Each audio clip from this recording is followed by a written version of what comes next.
and welcome back to the channel. Oh my goodness.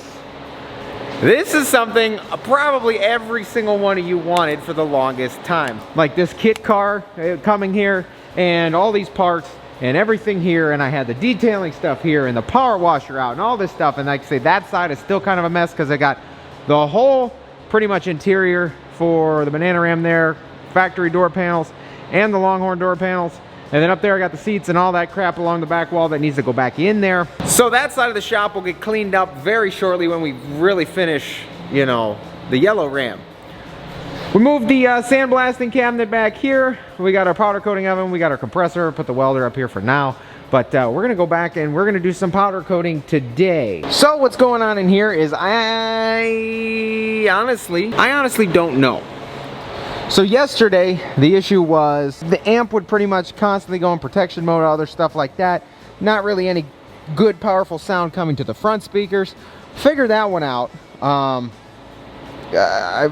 kind of moved some RCAs around, and now we got power going here, and that works good. However, I think I don't know what happened, but there was no sound coming from the passenger front speaker. And now there's no sound coming through the system at all. So there's not even any sound coming out of, which I think it would normally be these tweeters, and get sent back to the amp, and then the amp sends it to the speaker. So there's no sound coming at all to that, and we're still waiting on a fuse for the subs and that stuff as well. So we're trying to figure this out. But right now I got both batteries disconnected. We're kind of doing a reset on this. It worked once before. After like the audio cut out once, we reset it and then we did it, and then I had the amp, I was just adjusting it and I went a little too high and it just kind of crackled, and then audio's gone. So we're trying to figure, well, parts are done pre-baking, but I'm trying to figure that out. But yeah, like I said, I got the negatives disconnected, and we're trying to just reset this. So hopefully that comes about, and then when I get home, I'll get the parts I need to get those subs going. And then I'm like, right now with how this is going, I'm halfway up in the air whether I flip everything back to just stock speakers and just add the subs or what. I don't know what I'm doing yet, because this is a nightmare and I just want the sound to work. And I'm just getting frustrated with it, and I'm almost over the door speakers completely. A lot of people on these Rams, they say there's no factory amp. It's a tradesman. There's no Alpine system. There's none of that. It's just a mess, and it's beating me up. I tried messing with it all day, and nothing. So hopefully this resets it. We get sound again. We can tune the amp. Hopefully this speaker works, and we should be good. In the meantime, while we're waiting on those parts and other stuff, I got the powder coating color to test for this, and the Lollipop Red to do those brackets that go right by the intercooler up here, so you can see them through the wheel well. And yeah, we're just gonna mess around with some powder really quick, and then see if this, you know, fixes it. I got a boost tube clamp I need to go on here. I accidentally powder coated the one shut, so I may throw that on as well. Unfortunately, very, very weird day, but let's get to it.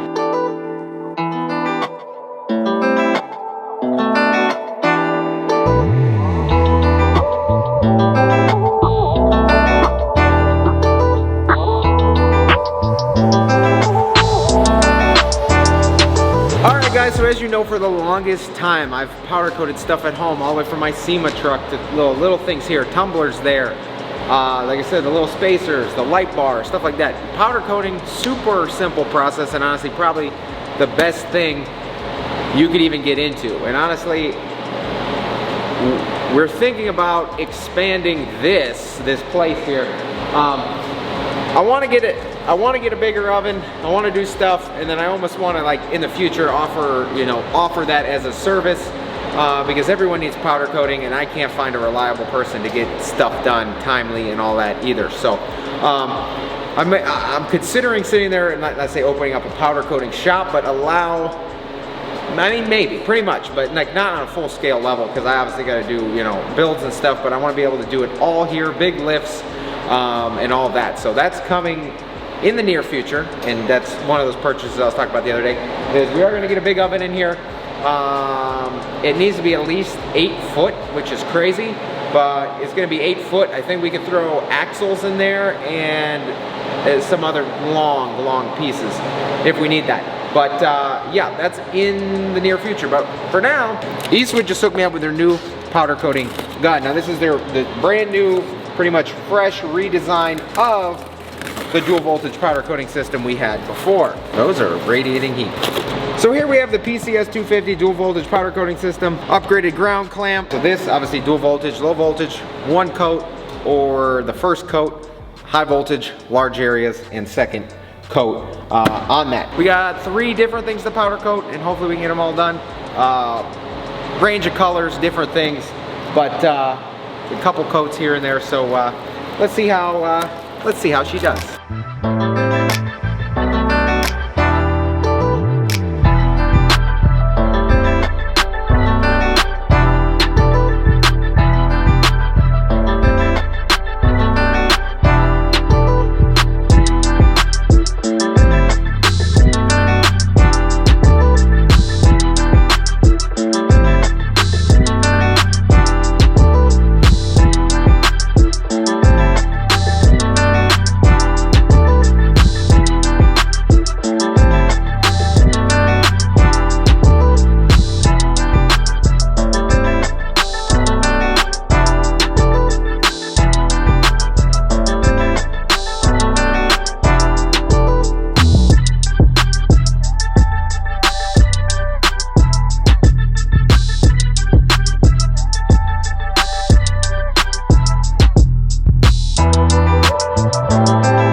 Guys, so after a couple hours of powder coating, as you can see, I got freaking powder everywhere.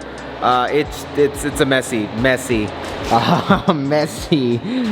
hobby, but the results are unreal. Also, check this out. This is probably the closest we'll ever get powder-wise to the paint on this truck.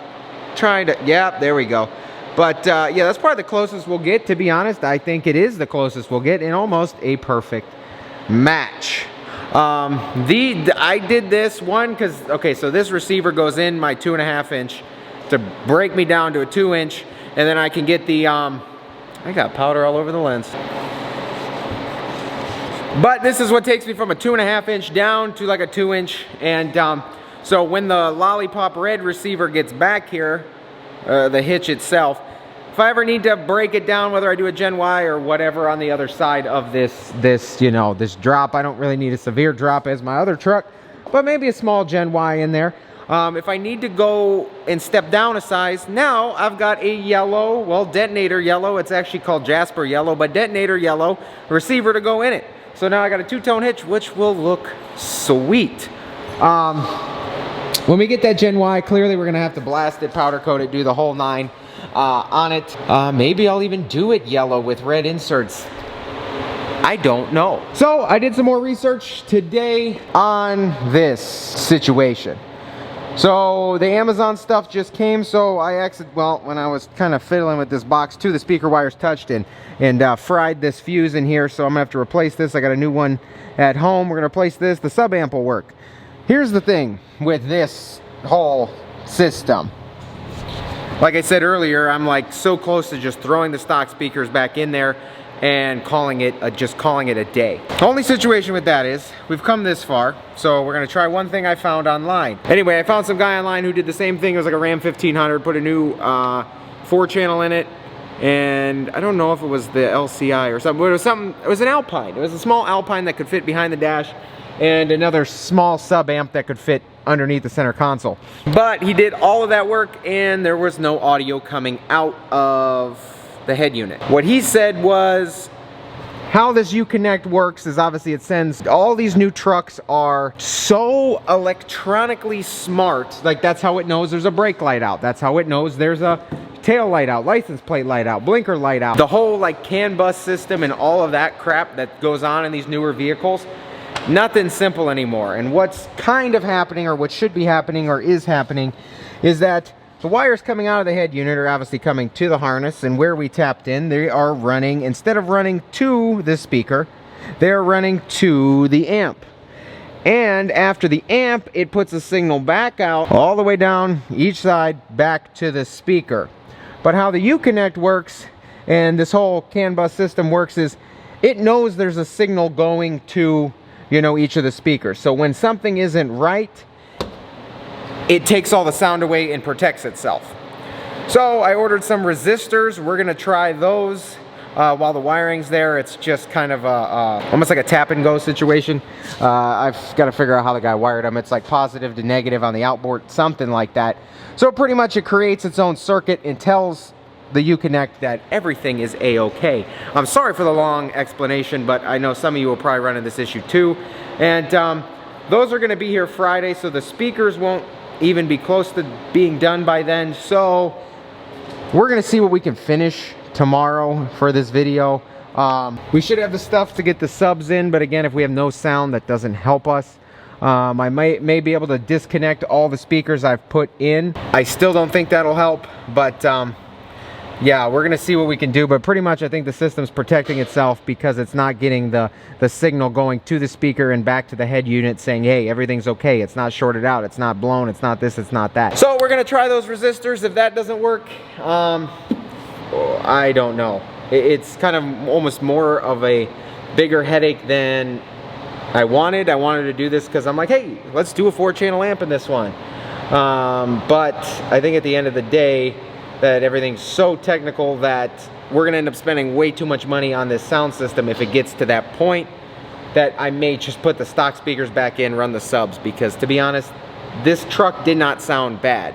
I do appreciate the audio coming out of that amp because it's loud, like really loud, only when it works. So that's where I'm at. Quick update. These lollipop red brackets, some of you were probably super confused, but yeah, they go up here and they kind of hang down right in front of that intercooler support bracket there. So we're gonna bolt those back in.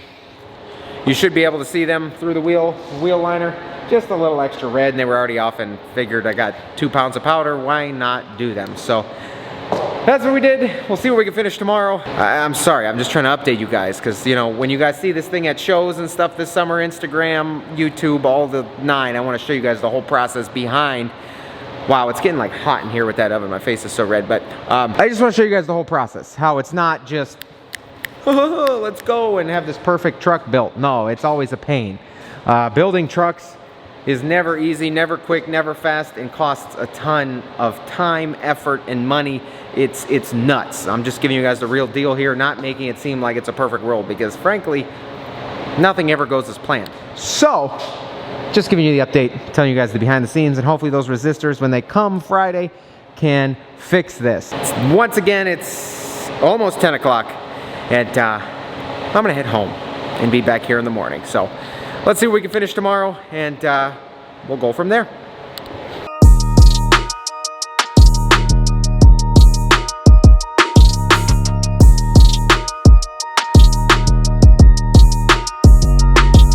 Alright guys, so man, this has been a stressful one. A very, very stressful one. In fact, we had audio, and I went to go tune the amp. It got a little like intergalactic almost, very like, you know, alien sounding, and then there's no sound. So I've been fighting that. I took the radio out, put the 5.0 back in, still nothing. 8.4 back in. I'm gonna try and bring my Alpha OBD, see what I can get into UKED wise, and get that maybe reset. And worst comes to worst, we'll put the whole truck back together, take it to a dealership, and see what they can do. At this point, they're gonna get this at the dealership and be like, what on earth is this? Because they've never seen it before, and it's a tradesman that rings up, or it's a Longhorn that rings up as a tradesman with everything that shouldn't be on the truck. So this one's gonna be a tough one to get fixed here. Also, we added a whiteboard. I know a lot of you were asking for that, but yes, out of nowhere, I mean out of nowhere, I got 3, 4, probably about 6 random, random jobs that actually are gonna bring in a good chunk of money. So just crazy. And the fact that we are going to be outfitting the shop here, like, I mean, very soon with wheel and tire machine, balancer, powder coating oven. We're going to be outfitting the shop pretty fully, when just give us the opportunity to do everything we need to do here. And I'm already seeing these jobs roll in. Just literally, I don't even ask for them. Literally, they roll by and they ask me. We're gonna be painting, literally, we're gonna be painting a lowrider. A freaking thing actually jumps. Yeah, we're gonna be painting one of those. Gotta paint my buddy's roof.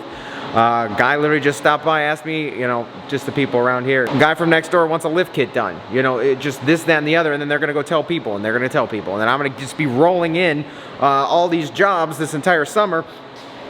So it's just been crazy, but I had to get this. I don't want you to read too much because there's some secret stuff on there, but we got a whiteboard just to get everything organized. Like I said, I got jobs just flowing in, and it really stresses me out that I can't get this thing fixed, because this is obviously my truck and I want to get my truck done. Yeah, I mean, really the only thing holding me up right now is the audio, and that's what's crazy, and that's where we led to this decision that I'm about to tell you. I took all the other speakers out of here, honestly. This one's still factory, I just plugged it in, but I took all the other speakers out of here. We're gonna end up taking that amp out of here. We're gonna just leave the sub amp, because in the Hellcat I've got same situation, except that's got the Alpine system in it, but I just line output converted the rear speakers, ran subs. And I think the issue was I'm trying to power the speakers and the truck doesn't like it, and now we're dealing with this issue, and I don't want it to happen in the future or down the road where, you know, something happens and then it, you know, protects the truck again or whatever happened. So in this instance, unfortunately, what we're gonna have to do, one, to save time, and two, to do other things, I'm gonna take this back to stock. We still have no audio. I try to temporarily take it back to stock, but we still have no audio, so I'll bring the Alpha OBD, see what we can do, maybe reset the UConnect, I don't know, take it to the dealer, see what they can fix. But in the meantime, I'm gonna solder these connections back on. I gotta get one more male plug, because I don't know where that is. Might have swept it up, threw it out. But we're gonna take this audio back to stock. We're gonna leave the subs, no amplified speakers. It sounds pretty good stock if there is actually sound coming out. But if any of you guys have had this issue or done this, and then you get no audio, I've done the radio fuse under the hood, the hidden one.